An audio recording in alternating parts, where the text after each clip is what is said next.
kamamshi and everyone. So, ayan po yung ating ganap for today's mga kamamshi. Yung ating Friday vibes. Baking mood tayo. And dahil nga po nag-request yung aking mga Bona kids. So, ayan. Pagbigyan natin sila mga kamamshi. So, ayan na po yung ating cinnamon bread mga kamamshi. So, ready na po yan. So, i-rest na po muna natin ng 30 minutes. And then, i-bake po natin sa 180 Celsius to 20 to 25 minutes mga kamamshi. So, syempre, i-cover po muna natin siya. So, ayan. Rest po muna natin ng 30 minutes. And then, i-bake na natin mga kamamshi. So, ayan mga kamamshi. 30 minutes is done na. Nag-ano na po yung ating dough. Nag-double size na. So, i-bake na po natin.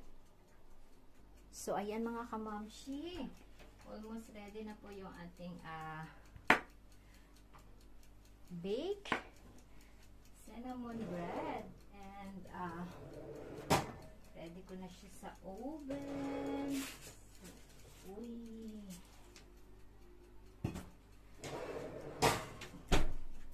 So, ayan mga kamamshi. Ayan na po yung ating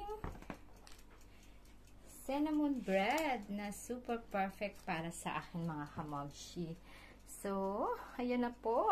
Medyo mainit-init pa. And then, ito po yung dalawa. Kasi kanina, hindi na magkasya sa lagayan. So, ayan lahat. And then, syempre, gusto ko na dito ko na siya i-try sa inyo mga kamamshi. So, ayan. So,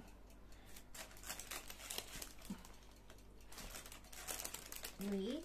So, ganyan lang siya. Kamamshi, ayan. So, lagyan natin siya.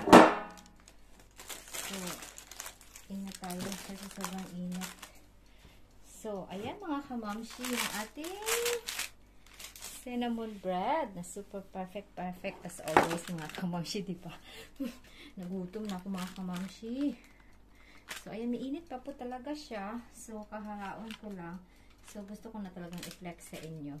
So, ayan po, mga kamamshi. Perfect na perfect. So, sa sobrang init, di ko na pa siya mahawakan. So, ito yung bread niya, mga kamamshi, diba? Mapalambot. So, yan po siya. So,